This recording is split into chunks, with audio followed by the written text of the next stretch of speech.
In the heart of the bustling village of Nima lived Obena and Dango, a lively couple known for their quick wit and loving bickering. On a morning, Obena discovered their prized young goat, Baaku, was missing. Baaku was not just any goat, he was a symbol of prosperity and good fortune for their farm. Dango, Baaku is gone. Obena exclaimed, her voice echoing through the village. Calm down, Obena, Dango said, trying to soothe her. He's probably just hiding somewhere. Let us search around the house first. They began their search methodically, checking all of Baaku's favorite spots. They looked behind the barn, under the porch, and even in the vegetable garden where Baaku loved to nibble on the lettuce. Obena called out, Baaku, come out, boy, while Dango checked the perimeter, hoping to find any sign of their beloved goat. After an hour of fruitless searching, Obena's worry turned into frustration. He's not here, Dango. Where could he have gone? Dango, who fancied himself a detective after binge-watching too many Nollywood crime dramas, suddenly straightened up, a serious look on his face. This is a case for Detective Dango. He donned his makeshift detective hat, a fedora he found at the market, and grabbed a magnifying glass. Obena rolled her eyes but couldn't help smiling. All right, Sherlock, let's see what you've got. Dango strutted out of their house with Obena following closely behind. They began their search at Baaku's pen. Feathers and goat fur were scattered everywhere, and the gate was slightly ajar. Look at this. There has clearly been a struggle, Dango declared, pointing at the scene with his magnifying glass. Dango, I think Baaku might have wandered off, Obena suggested, but Dango was already deep into his role. The village square was abuzz with excitement as Dango began his investigation. He questioned the villagers with the seriousness of a seasoned detective. Madame Akua, where were you on the night of a goat disappearance? He asked, peering through his magnifying glass at her. Madame Akua, the village baker, rolled her eyes. Dango, I was baking bread, like I do every night. Do you want to buy some? Dango then approached Nana, an elderly man who often sat by the village well. Nana, did you see anything unusual last night? Nana chuckled. Dango, all I saw were stars and heard the usual night sounds. Besides, I admire your look, it is very much like the village headmaster. Meanuhile, Obena decided to take matters into her own hands. If Dango is Sherlock, then I am definitely Watson, she muttered. She started her own investigation, which mostly involved bribing the local children with sweets to get information. The children adored Obena, and soon enough, she had a lead. As the day wore on, Dango's investigation seemed to be going nowhere. He was convinced Baaku had been abducted by aliens. Look at these strange markings on the ground, he proclaimed, pointing to hoof prints and scattered fur. Obena, however, had a more practical approach. She noticed a trail of hoof prints leading to the neighboring farm. Dango, I think Baaku just wandered off, she suggested. Dango was not convinced. Nonsense, Obena. This is clearly the work of sophisticated goat thieves. Dango decided to question some of the village youths who were known to be more active at night. He found Kojo and his friends playing near the riverbank. Kojo, did you see anything suspicious last night? Dango asked, trying to sound authoritative. Kojo shrugged. We were playing hide-and-seek until late, Uncle Dango. But we did hear some rustling in the bushes, it might be because of the wind. Determined to prove her point, Obena followed the trail of the hoof prints to the neighboring farm, with Dango reluctantly in tow. There, they found Baaku happily playing with the children. Dango, your goat thieves look an awful lot like our neighbor's kids, Obena pointed out, watching as the children played with Baaku. Dango, not wanting to lose face, approached the kids with his magnifying glass. Alright, you little rascals, hand over the goat. The kids giggled and pointed at Baaku. We just borrowed him for a bit, Uncle Dango. He's so much fun. Relieved to have their goat back, Obena and Dango gathered Baaku and headed home. Another mystery solved by Detective Dango, he announced proudly. Obena couldn't help but laugh. Yes, Dango. You truly are the greatest detective in all of Nima. That evening, as they prepared for a feast to celebrate Baaku's return, they were interrupted by a knock on the door. It was their neighbor, Kwame and Amma, looking concerned. "Obena, Dango, have you seen our goat? He went missing earlier today," Amma said, her voice filled with worry. Obena and Dango exchanged puzzled looks. "We just found Baaku at your place," Dango said, scratching his head. Kwame glanced at Baaku in the pen and shook his head. "This isn't Baaku. He looks similar, but ours has a distinctive marking on his ear. Say." He pointed to a small, heart-shaped patch on the goat's ear. Obena gasped. "Oh no, we took your goat by mistake." Realizing their error, Obena and Dango apologized profusely.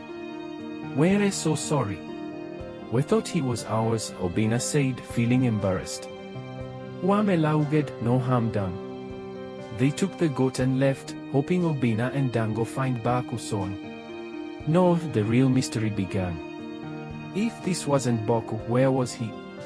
Dango, feeling a renewed sense of purpose, declared, "Looks like Detective Dango has a serious case to solve." Obena rolled her eyes but couldn't hide her smile. "Alright, Sherlock, let's find our goat." Dango and Obena decided to retrace the path they had taken earlier. They hoped the original trail of hoof prints might still lead them to Baaku. They walked back to the neighboring farm, carefully inspecting every hoof print and footprint. "Dango, do you think we missed something earlier?"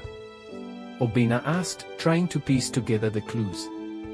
"It's possible," Dango admitted. "Let's check the path more thoroughly this time."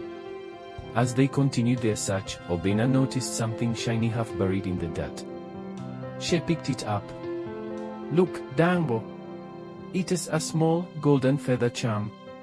That is from one of the necklaces I made for Baaku. It must have fallen off." Dango examined the charm with his magnifying glass. "This is definitely a clue. Our goat must be nearby." Using the charm as their guide, they decided to follow the trail deeper into the forest. The farther they went, the more hoof prints they found, confirming they were on the right path. "This must be where Baaku wandered off," Obena said, feeling hopeful. "Dad, let's keep going. We'll find him soon." As they ventured deeper into the forest, they heard the faint bleating of a goat. "That sounds like him," Dango exclaimed, quickening his pace. To their amazement, they found Baaku playing with some pigs in a clearing. "Our goat is making new friends," Obena laughed. Dango, in full detective mode, approached the pigs with his magnifying glass. "Did you steal our goat?" he demanded, staring down the largest pig. The senior pig snorted and charged at Dango, sending him running back to Obena. "I guess that is a no," Dango panted, trying to catch his breath. They decided to wait, hoping Baaku would come to them. They sat by the edge of the clearing, watching as Baaku continued to play with the pigs. "Our goat seems to be having too much fun," Obena said, Amu said. Dango, growing impatient, finally decided to take action. "I'm going to grab him," he announced, creeping towards Baaku. With a swift movement, Dango snatched Baaku. Immediately, the pigs chased after him, snorting furiously. Dango dropped the goat. Obena shouted. Dango dropped Baaku, and the goat ran back with the pigs. Exhausted, Dango stumbled back to Obena. "This is harder than I thought," he admitted. Suddenly, Dango heard a faint sound of an animal in pain. Dango followed the sound cautiously and quietly and discovered an injured fox with a young boy tending to it. "What's going on here?" Dango asked, puzzled. The boy looked up and said, "I found this fox running away with a goat. Then some pigs attacked it to save the goat. They fought bravely and injured the fox." Dango realized the boy was talking about Baaku and the pigs. "So, the pigs rescued Baaku from the fox?" "Yes," the boy confirmed. "They were very brave." Dango felt a surge of pride for the pigs. "Thank you for helping the fox," he said. "But we need to get back to our farm." He returned to the spot where Baaku and the pigs were playing. Dango recounted the boy's story to Obena. "These pigs are heroes," he said, beaming. "We need to thank them properly." Realizing it was getting darker and they were getting nowhere to get Baaku away from the pigs, Dango and Obena decided to head home. However, Dango remembered a trick his father used to do with their old goats. "Wait, Obena," he said, rummaging through his bag. He pulled out a handful of carrots, Baaku's favorite treat. "What are you doing?"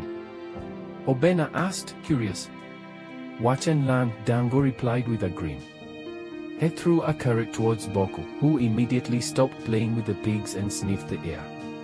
Dango threw another carrot a little closer to them. Baaku trotted over, munching happily. Obena clapped her hands in delight. "Dango, that's brilliant." Dango threw a trail of carrots leading away from the pigs. Baaku followed the trail eagerly, munching each carrot as he went. The pigs, more interested in their own game, didn't notice Baaku leaving. As Baaku reached the last carrot, Dango quickly scooped him up. "Gotcha!" he exclaimed. Obena and Dango hurried away, keeping an eye on the pigs. They breathed a sigh of relief once they were out of sight. With Baaku safely in Dango's arms, they made their way back through the forest. The journey felt longer in the dim light, but Dango and Obena were determined to get home before nightfall. "Do you think the pigs will follow us?" Obena asked, glancing over her shoulder. "I doubt it," Dango said. "They're probably still playing." As they walked, Dango noticed how quiet the forest had become.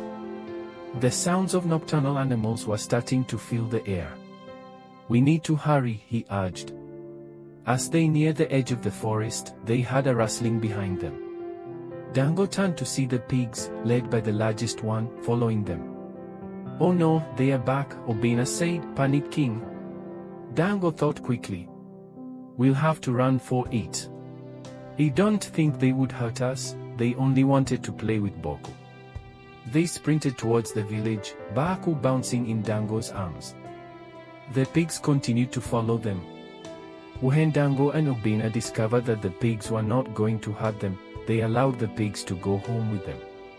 The villagers, seeing the unusual procession, gathered to watch. Out of breath but relieved, Obena and Dango reached the safety of their home. The next morning, the villagers gathered around to hear about Obena and Dango's adventure. They were amazed to learn about the pigs and the fox. "You mean the pigs saved Baaku from a fox?" one villager asked. "Why died?" "Yes," Dango confirmed. "And they followed us all the way back here when we tried to take Baaku." The villagers marveled at the story, impressed by the bravery of the pigs and the resourcefulness of Dango and Obena. Dango and Obena decided to create a special pen for the pigs separate from Baaku's. They worked together to build a sturdy enclosure that would keep the pigs safe and happy. As they finished, Obena looked at their work with satisfaction. "I think they'll like it here," she said. Dango nodded. "And we'll keep Baaku close by, so he doesn't get into any more trouble." The pigs seemed to approve of their new home, exploring it with curiosity and enthusiasm. Over the next few days, the pigs settled into their new home. Dango and Obena worked hard to ensure they were comfortable, providing them with plenty of food and water. The pigs, in turn, became a source of entertainment and joy for the entire village. Children would come to the farm to watch the pigs and Baaku play together. It was a sight that brought smiles to everyone's faces. Dango and Obena were proud of their new, expanded family. Chief Udoma visited the farm to see the new additions. He observed the pigs and Baaku, nodding in approval. "You two have done well," he said. "Your farm is now a symbol of resilience and ingenuity." Obena and Dango beamed with pride. "Thank you, Chief Udoma," Dango said. "It has been quite an adventure." The chief's visit brought more attention to their farm, and soon, other villagers came to see the pigs and Baaku. To celebrate their success and the safe return of Baaku, Obena and Dango hosted a grand feast. The whole village attended, enjoying Obena's delicious cooking and Dango's entertaining stories. As they ate and laughed together, Dango stood up to make a toast. To our pigs, who are heroes, and to Baaku, who always keeps us on our toes, he said, raising his glass. The villagers cheered, and the atmosphere was filled with joy and gratitude. Inspired by Dango and Obena's story, other villagers began integrating different animals into their farms. The sense of community grew stronger as they shared their experiences and helped each other. Dango and Obena became local experts, offering advice and tips to anyone who asked. Their farm became a hub of activity and innovation. As time passed, Dango and Obena's farm continued to flourish. The pigs and Baaku became beloved figures in the village, and their story was told and retold, inspiring generations to come. On an evening, as they watched the sunset over their thriving farm, Dango turned to Obena and said, "Who would have thought our search for Baaku would lead to all this?" Obena smiled, her heart full. Sometimes, the best adventures come from unexpected places. And so, their farm remained a symbol of hope, creativity, and the unbreakable bonds between humans and animals.